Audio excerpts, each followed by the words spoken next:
তোরা কোনোদিন আমাকে দক্ষিণা দিবি, দক্ষিণা দিবি না। এরা বলল পুজো করলে তো দক্ষিণা নিতে হয়। বলল আমি যদি কালী পুজো করতাম দক্ষিণা নিতাম, যদি দুর্গার পুজো করতাম দক্ষিণা নিতাম, কিন্তু পুজো করব শিবজি, তার পুজো করে তো দক্ষিণা নেব না। কেন নেবেন না? কারণ শিব তো 1 নম্বরের ভিখারি। ভেবে দেখুন, শিব তো 1 নম্বরের ভিখারি, যার ঘর নেই, দোর নেই, চাল নেই, চুলো নেই, বাড়ি গাড়ি টাকা পয়সা কিছু নেই।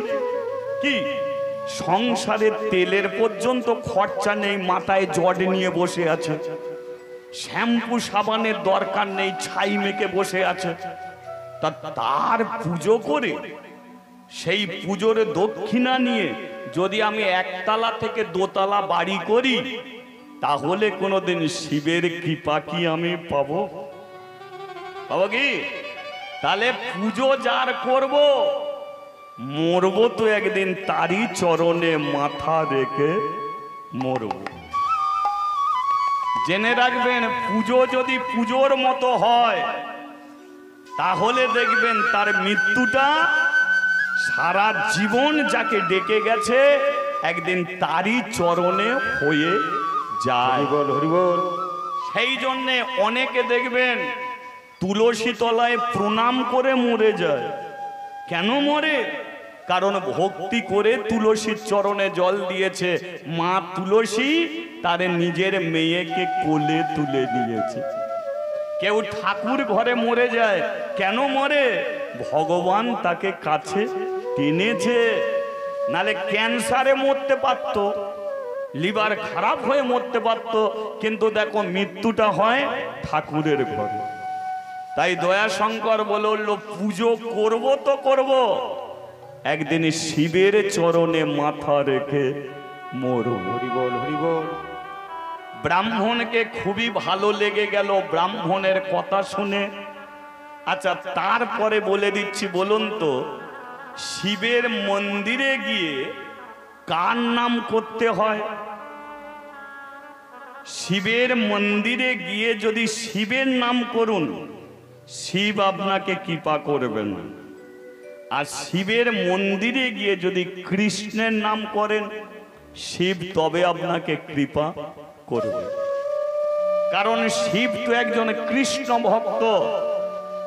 তাহলে যে কৃষ্ণ ভক্ত, তার কাছে যদি কৃষ্ণের নাম করো, তবেই তো তার ভালো লাগবে। আর শিবজি নিজে বলেছে যে আমার চরণ তলে বসে যদি কেউ আমার নাম করে, আমি তাকে কৃপা করি না। আমার চরণ তলে বসে যদি কোনো ভক্ত ভগবানের নাম করে, আমি তাকে কৃপা করে থাকি। বল হরিবল। কিন্তু বাস্তবে দেখবেন শিবের মাথায় জল দিতে যায়, কেউ কি কৃষ্ণের নাম করে যায় গো? আবার আজকাল দিনে দেখবেন জল দিয়ে যাওয়ার, জল দেবার ডিজাইনটা কেমন জানেন? আপনাদের এদিকে কেমন হয় জানি না, আমাদের ওদিকে 10 কিলোমিটার হেঁটে হেঁটে যাচ্ছে, এক কাঁধে বাঁক আছে, অন্য হাতে বিড়ি আছে। ওরা যাচ্ছে শিবের মাথায় জল দিতে, ওরা শ্লোক তুলছে, বড় বড় উঠছে, বাবার মাথা ঘুরছে, বড় বড় বাম্পার, বাবার কত টেম্পার। ও বাবার টেম্পার হলে ওদের বাঁক থাকবে। সবচেয়ে অপমানিত দেবতা হচ্ছে শিবজি। বাস্তবে দেখবেন শিব পুজো উপলক্ষে মদ খাচ্ছে, গেঁজা খাচ্ছে, বিড়ি খাচ্ছে। কেন খাচ্ছে? কারণ শিব খায়, তাই ওরা খাচ্ছে। একদম মিথ্যে কথা। শিব একজন পরম বৈষ্ণব, সে কোনোদিন মদও খায় না, গেঁজাও খায় না, বিড়িও খায় না, তার নাম করে এরা চালিয়ে যায়। বৈষ্ণব মানুষ কণ্ঠে তুলসী কাঠের মালা, তিলক সেবা, হাতে নামের ঝোলা নিয়ে সে যদি মদ খেতে খেতে যায়, তাকে কেউ বৈষ্ণব বলবে? বলবে কি? তাহলে শিব যদি পরম বৈষ্ণব হয়, তাহলে সে মদ বিড়ি গেঁজা খায় না? কিন্তু এদের ঘরে যদি জিজ্ঞাসা করো, এই শিব ওগুলো খায় না, বলে তাহলে শিব যেটা খেয়েছিল সেটা খাবো। কোন শিব ভক্তের ক্ষমতা আছে সেটা খাবে? শিব কি খেয়েছিল? সমুদ্র মন্থনে যে বিষ উঠেছিল, বিষটা কে খেয়েছিল? শিব ভক্তকে ডেকে আনো, একটু করে বিষ দাও, খাবে? শিব যেটা খেয়েছিল এটা খাবে না, যেটা খায় না সেটা নিয়ে চালাবে, তাই তো? যারা শিবের মাথায় জল দিতে যাচ্ছে 10 কিলোমিটার হেঁটে হেঁটে, কোনোদিন তাদের ঘরে প্রশ্ন করবে, এই জীবনে বাপ মার জন্য 2 বালতি জল তুলেছিস স্নান করার জন্য?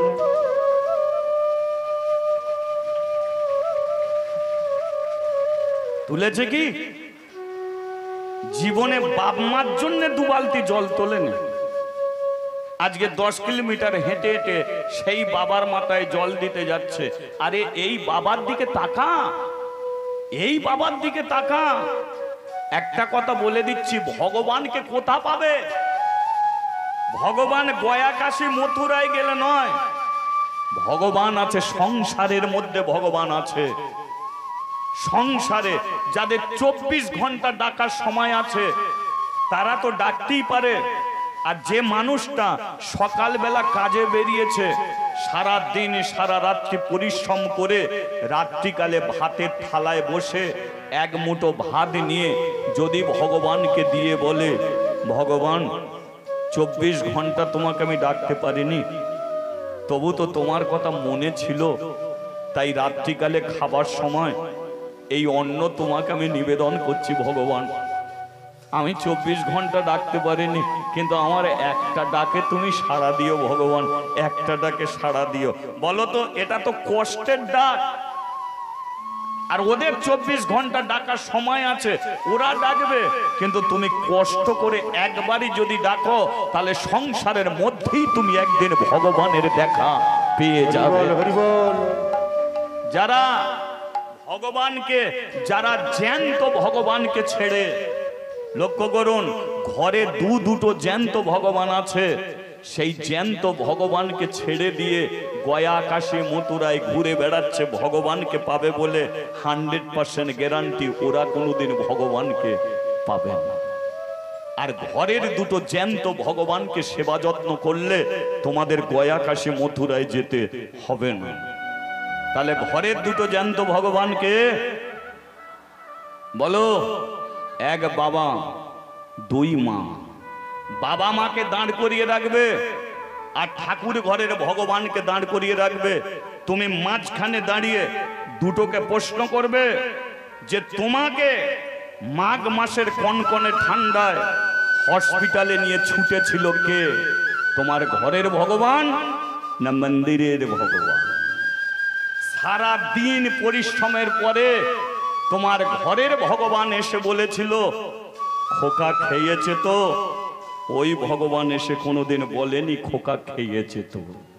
তাহলে ওই ভগবানকে ডাকবে না? ডাকো, কিন্তু ঘরের ভগবানের পেটে লাথি মেরে চুলের মুঠি ধরে বার করে দিয়ে ওই ভগবানের কাছে দিন রাত্রি পড়ে থাকলো, ভগবান তোমার দিকে ফিরেও তাকাবে। হরি বল, হরি বল।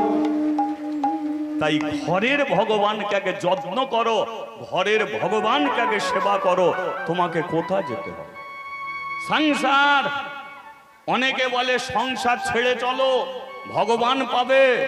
আরে যে সংসার ছেড়ে তুমি ভগবানকে পেতে চাইছো, আরে সেই ভগবান নিজেই তো সংসারী, তাই তো? সে তো নিজেই সংসারী। কৃষ্ণকে পাবে বলে তুমি সংসার ছাড়লে। কৃষ্ণ কটা বিয়ে করেছিল মনে আছে? বিয়ে করেছিল কৃষ্ণ 16,108 জনকে বিয়ে করেছিল। ঠাকুমার ঘুম ভেঙে গেল শুনে। তাহলে বলো তো, যে 16,108টা বউকে নিয়ে সংসার করছে, আর এরা সংসার ছেড়ে দিয়ে সেই কৃষ্ণকে পেতে চাইছে। আরে সে তো ঘর সংসারী। তাহলে সংসারে আছে ভগবান, সংসারের বাইরে নেই ভগবান। বলিয়ে শিবজি মহারাজ কি। তাহলে এই মন্দিরে কৃষ্ণ নাম করবে, হরি নাম করবে, তবেই তোমরা শিবের কৃপা পাবে। বোঝা গেল?